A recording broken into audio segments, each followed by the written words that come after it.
तनिष्का सनाती या यूट्यूब चॅनलवर तुम्हा सर्वांचं पुन्हा एकदा स्वागत आहे. आणि मी पहिल्या लाईव्हमध्ये तुम्हाला म्हटलं होतं की मी एक आध्यात्मिक टॉपिक घेऊन पुढे येणार.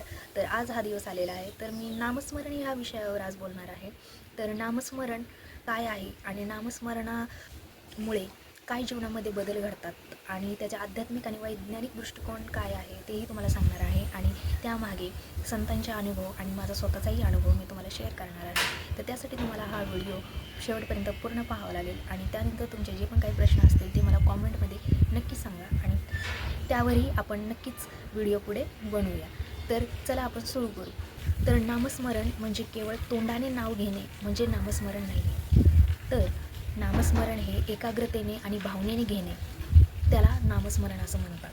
ज्यावेळेस आपण कुठल्याही देवी देवतेचं नामस्मरण करतो तर त्यावेळेस आपलं डोकं जे आहे ते स्थिर, शांत आणि एकाग्र होतं आणि त्यावेळेस आपल्या डोक्यातील सर्व विचार जे आहेत ते विचार निघून जातात.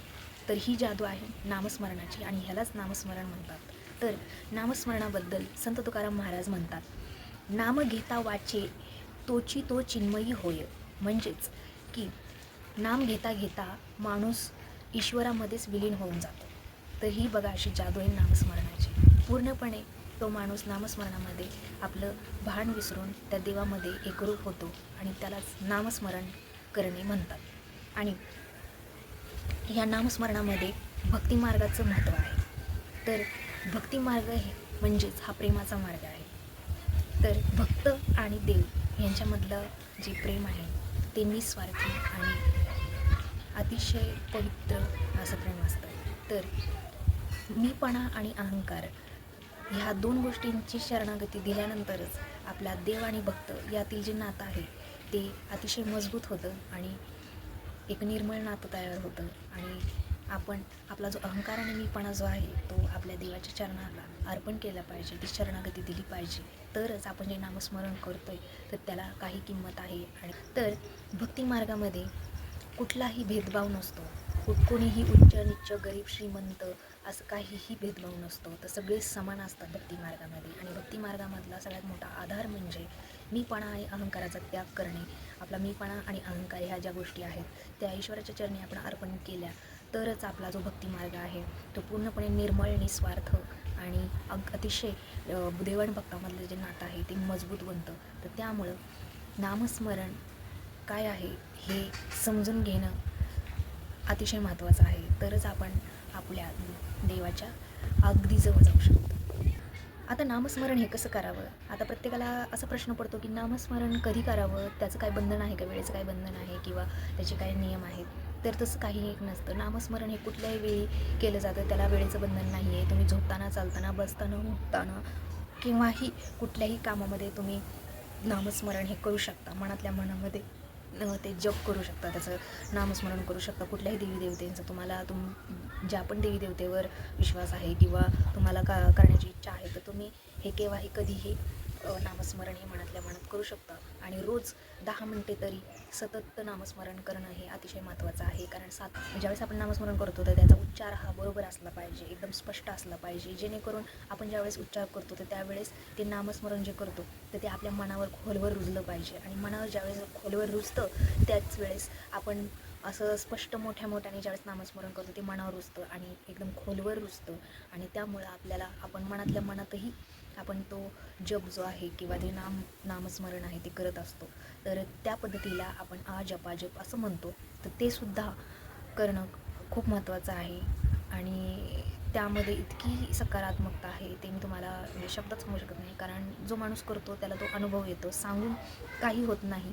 तर ह्या गोष्टीला करावं लागतं, त्यावेळेस त्याचा अनुभव येतो. तर कृतीतूनच आपल्याला अनुभव येणार आहे. त्यामुळे नामस्मरण जर तुम्ही करत नसताल तर आताच ठरवा, रोज 10 मिनटे नामस्मरण सतत करत राहा. आणि त्याचा तुम्हाला रिझल्ट काय येतो तुमच्या जीवनावर, त्याचा काय परिणाम होतो ते मला कॉमेंट करून तुम्ही नक्कीच सांगा.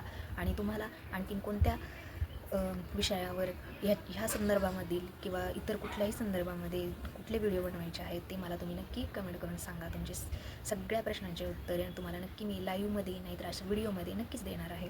तर आता संतांचे अनुभव. तर महाराष्ट्रातील वारकरी संप्रदाय जो आहे तो हा मोठा पुरावा आहे या नामस्मरणामध्ये. विठ्ठलाच्या नामाचा गजर करत दरवर्षी शेकडो वारकरी जे आहेत ते वारीला जातात आणि त्याच्या नामामध्ये नामामध्ये मग्न होऊन जातात. तर नामस्मरणाची ही अशी जादू आहे, ती फक्त आणि फक्त कृतीतूनच अनुभवता येते.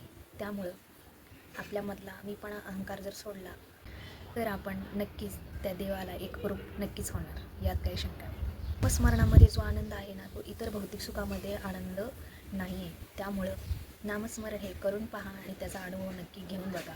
हे मी तुम्हाला पुन्हा पुन्हा तेच सांगते. तर नक्कीच तुम्ही अनुभव घ्या आणि माझ्यासोबत तो अनुभव नक्की शेअर करा. तुम्हाला हा व्हिडिओ कसा वाटला मला कमेंट करून नक्की सांगा आणि जास्तीत जास्त शेअर करा. आणि तुमचे काही प्रश्न असतील तर ते पण मला सांगा. आणि तुम्हाला जर ह्या नामस्मरणाबद्दल काही प्रश्न असतील तर ते प्रश्न काय आहेत तेही मला सांगा.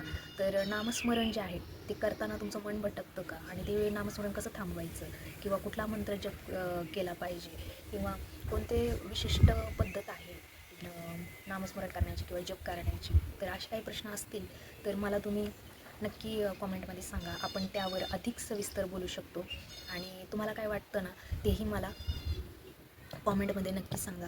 तर भेटूया आपण पुढच्या व्हिडिओमध्ये अशाच नवीन एका आध्यात्मिक विषयावर. आणि तोपर्यंत मग तुम्ही पण काळजी घ्या आणि तुमचे प्रश्न जे आहेत ते तयार ठेवा. आणि हा जो अनुभव मी सांगते, माझा अनुभव पण अतिशय चांगला आहे. आपण नामस्मरणाने एक सकारात्मक होतो, आपल्या अवतीभोवती एक सकारात्मक ऊर्जा निर्माण होते आणि आपल्याला कुठलीच गोष्ट ही अशक्य वाटत नाही. आपण पूर्णपणे आपलं जे काही आहे, आपलं संकट असेल, आपल्या आयुष्यातली कुठलीही गोष्ट असेल, आपण पूर्णपणे त्या देवावर आपण टाकून देतो आणि पूर्णपणे रिलॅक्स राहतो.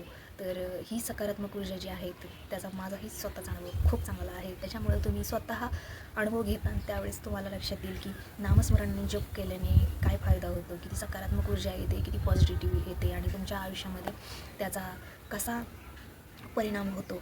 तर हे सगळं काही तुम्ही स्वतः ज्यावेळेस अनुभव घेता त्यावेळेस कळेल. तर मग तुम्ही करताय का जप, मला कमेंट करून तेही सांगा. आणि करत नसताना तर आजपासूनच जप करायला सुरुवात करा. कारण फक्त 10 मिनटं स्वतःसाठी 10 मिनटं द्या.